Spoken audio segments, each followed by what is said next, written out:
I told y'all David was the one to watch, and his true colors started peeking through this episode. I told y'all, I told y'all, I told y'all.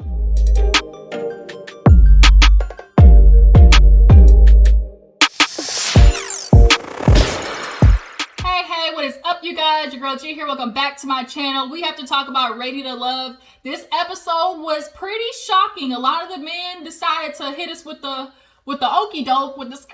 We thought we was getting ready to go straight down, Lover's Lane, and all of a sudden, some of these niggas started making a U-turn.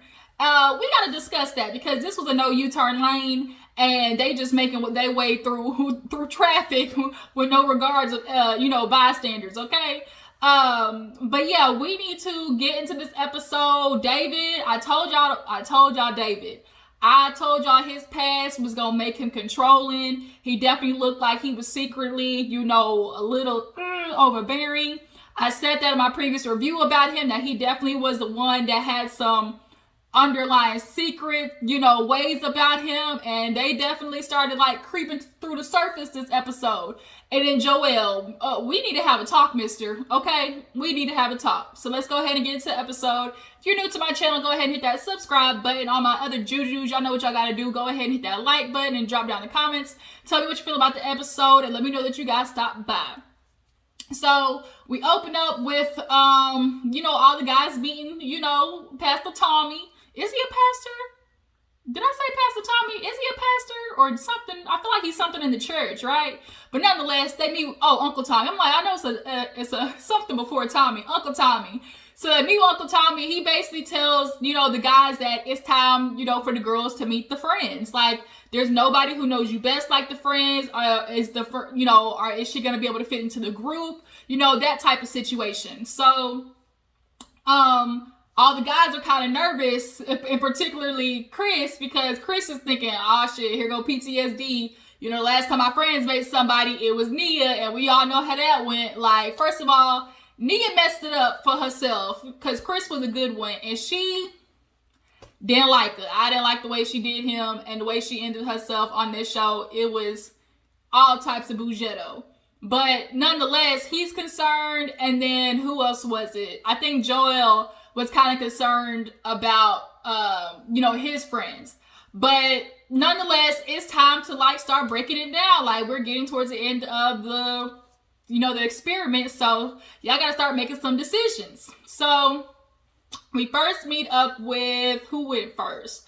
Let's just go ahead and knock Chris, KG, and Amber out the way. So he's giving his friends kind of little, soliloquy about Amber, talking about who she is. She's a nice girl. She's a DA. And they're doing it on the podcast, So his friend was like, oh, snap, she a DA? Let's shoot. I need to get some advice from my cousin Pookie and them. So they were just like, okay, I wonder what she's going to be like. Is she going to be the right one for Chris? So she walks in, her energy was pleasant, they immediately hugged. There's just something about when they hug, you can just definitely tell, the vibe is there. And the friends, they got right to it, asking, questions to Amber. Firstly, asking, what is her favorite thing about him? And, what does she, like about Chris? And she basically was like, look, I like that, he's honest and I never have to worry about him, not telling me the truth. I know if he says something, he means it. And her friends, definitely were into that.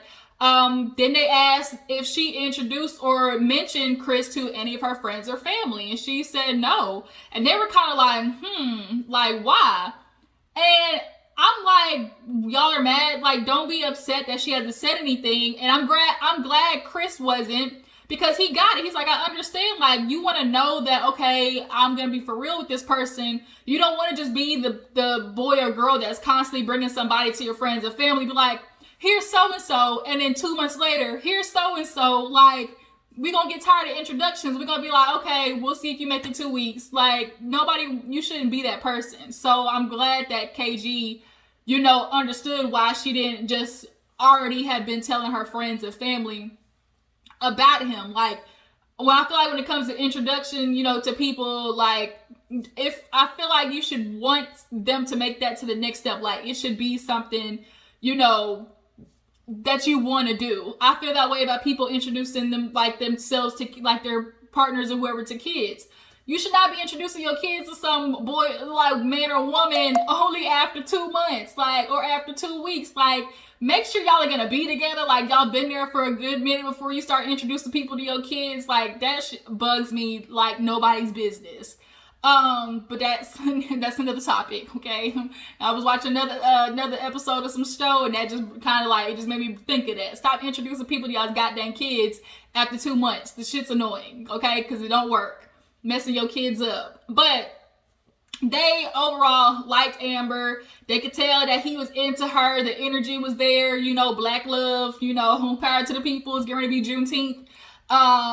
And you know, they were straight. I really like KG and Amber for sure. And the friends, you know, they definitely liked her too. They said she had a good, happy energy about her. You know, she got the thumbs up. So after that, we go to Joel and Bernicia, and he over there cooking seafood, baby. You know, he from New Orleans.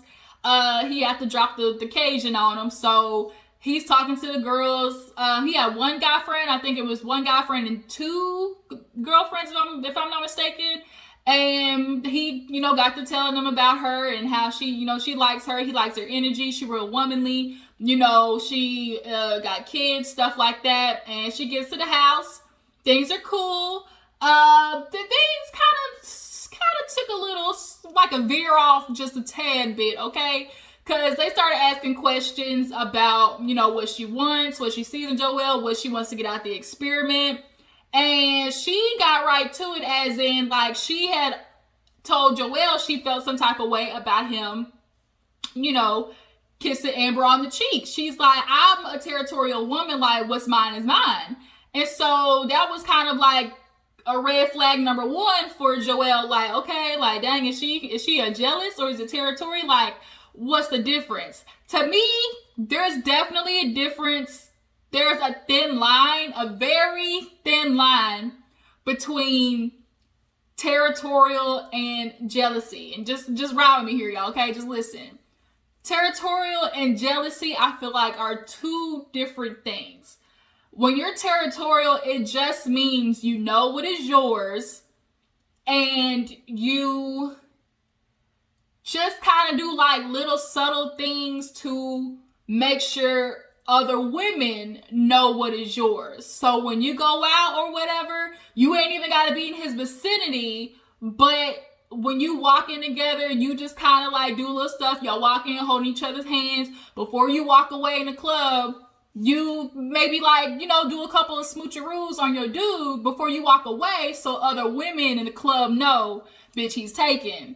Jealousy is kind of like you stuck by him, and the minute a girl looks at him, you like, what you looking at, bitch? Like, that's what I feel like. That's the difference between jealousy and territory. Y'all drop down in the comments if y'all know, if y'all are picking up what I'm putting down, if y'all understand what I'm trying to say, okay? Jealousy means that there's automatically a negative, visceral reaction to just the slightest thought of him even looking at the opposite sex. Like, if you can't allow your partner to be around the opposite sex and not have a visceral reaction, then you gotta take that up with your therapist. But Joel was kind of like, he was a little thrown off by that. So she ends up leaving. Oh, no. She also told the friends that, you know, she did what she wanted. She wanted to be the first, you know, married couple to be married from Ready to Love. I don't think there's ever been a couple from Ready to Love to get married, right? Has there? Has there been? Y'all drop in the comments and let me know. There might have been, but I haven't heard of one. But when she said that, everyone was like, whoa, like, wait a minute, you bringing up marriage already? Which at their age, you kind of just like, I feel like when you get to that 40 and up age, like, at that point, you're not really playing games. People get married like within a year because it's like we grown. We're not playing games. Like, we know what we want to do. So I wasn't too put off by it, but one of the friends was. Like, when she left, it was like, oh, like, well, you know, that's a little red flag. But then the other guy, he was kind of, well, no, like, maybe that just means, like, she knows what she wants. She really likes you, and, you know, she's not playing no games. But Joel revealed something at the end of the episode that was a little about why he was kind of, like, put off. So after that, we have Kyra, Liz, and Jason go to like this like bar slash like activity hall, and they go golfing. Well, Liz was there first, and she thought it was a little one-on-one with her and Jason, and then all of a sudden Kyra walks in, and both of them were kind of like, wait a minute, what this bitch doing here? But they roll with it. They act very, like upper class women do. And they sat down with the friends, and basically after Kyra kind of asked some questions about Jason, they, gave him big ups. Like, it was like, he's resilient. Like, he gets knocked down, he gets back up. Like, he's very, caring. And she's like, I didn't necessarily find out anything that I didn't already know. I feel like if I'm a person trying to get to know like somebody based on their friends, I'm digging about, okay, what did y'all used to do in college? Okay, did you ever see him take anybody home? How many people has he introduced to the family? How many people has he brought around you? Like, I need to know those type of details. Not if, what his character is like, but you'll get to know that, like, while you're, trying to date the person. You'll get to see their character more than you'll get to see what their history is. You need to know the history, okay? As Erica De Niro said, I need a Yelp review on this dick. That's what I'm trying to figure out. Shout out to Erica De Niro. Y'all go check her channel out. Yelp reviews, okay? Make sure you're looking up Yelp reviews. But Kyra ended up leaving early.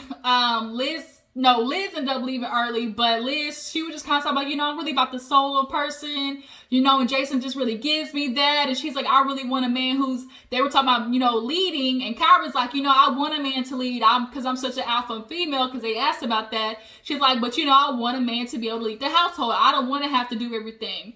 Liz kind of said the same thing. She wants a man to lead more spiritually. So when they both left, Kyra did kill me there. See how Kyra peeped, like, when she saw the girl, she's like, I ain't gonna lie, my first thought was, did y'all used to date? I'm not gonna lie, I probably would have had the same thought too, because the girl was attractive.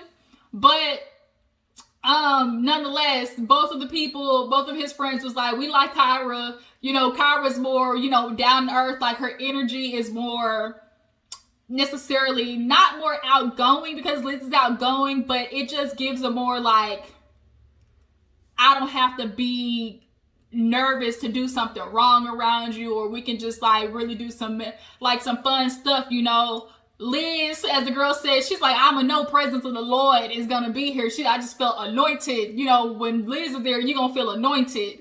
So, and the other guy called her stiff. And I don't think Liz is stiff, honestly. I just think she has a very, like, most call her a Michelle. She has that Michelle Obama thing. It's not stiffness, but it's like a certain type of class feel that like, you're going to have to be on your shit when you're around that woman, kind of. But after that, we see this scene with Alexis and Chrysanthemum, and they both go to the club, and it's both of these women fighting for this ugly ass dude, Robert. Robert looked like his whole head swole because he got stung by a bee. Like, I just don't like him. Ain't his name Robert? Robert, whatever his name is, I don't like him. Okay, him and his lisp, I don't like him. So Chrysanthemum is in there with her, Fashion Nova outfit on. Alexis is mad, talking about why you wearing that to meet friends. Like, I get it though. Like, when you meet people's family and friends, you don't want to be letting all the goods hang out. Like, you just you can be sexy in a demure way and not necessarily have a holes on the side of your catsuit is one of them. But she wanted to, definitely let Alexis know he over here because he like what he see.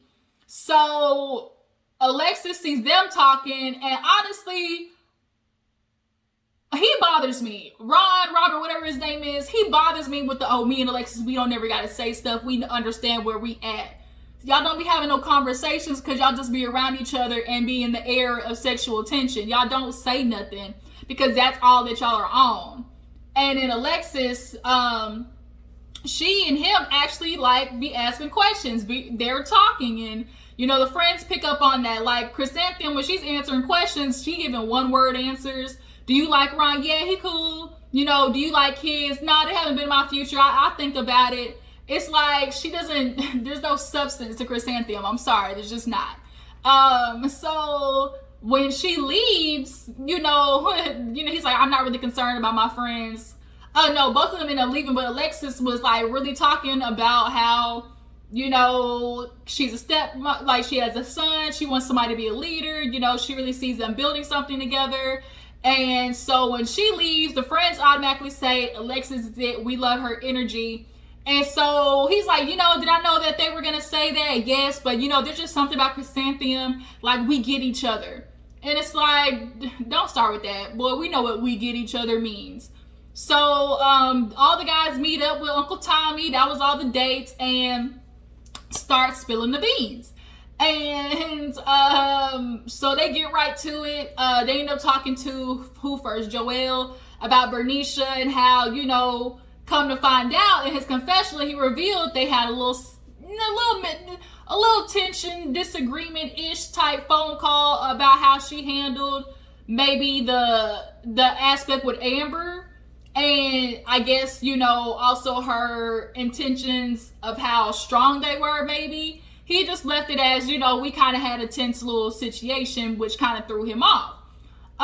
So then when it came to, oh shit, we forgot about David and Liz. So David and Liz got together, and the friends loved her. Liz, when she walked on the scene, it's just like, bow. She walked in the room, people look. David was like, ooh, auga, auga, when she walked in the room. But he's still stuck on the fact that Liz kissed Jason. He is really acting, he's like, oh, you know, Liz, all of a sudden it's, you know, I don't know a lot about Liz. It's, you know, I really need, I had this situation last time I was recording a video. Throat get all dry. But all of a sudden it's, I don't know who Liz is. I really need to figure out who I, like, you know, what I want out of this situation. And Liz asked questions to the friend, like, you know, do you guys think David is ready? You know, do you think he's, his past, you know, is affecting him? And they're like, no, he's definitely ready. You know, he wants that love.